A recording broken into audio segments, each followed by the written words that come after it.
Kalaburagi district incharge minister of IT BT and Panchayat Raj Shri Priyank Kharge ji का जन्मदिन है 22 नवंबर को।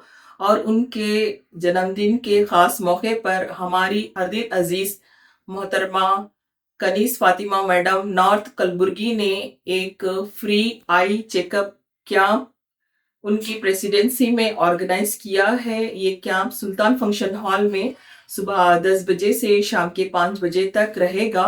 मैं गुलबर्गा की तमाम अवाम से अपील करती हूँ कि आप लोग आकर अपना आई चेकअप करा लें, क्योंकि सेहत से बढ़कर कोई चीज़ नहीं है।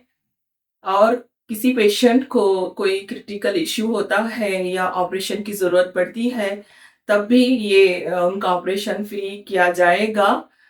और ये जो कैंप रखा गया है इंसानी खिदमत के लिए रखा गया है।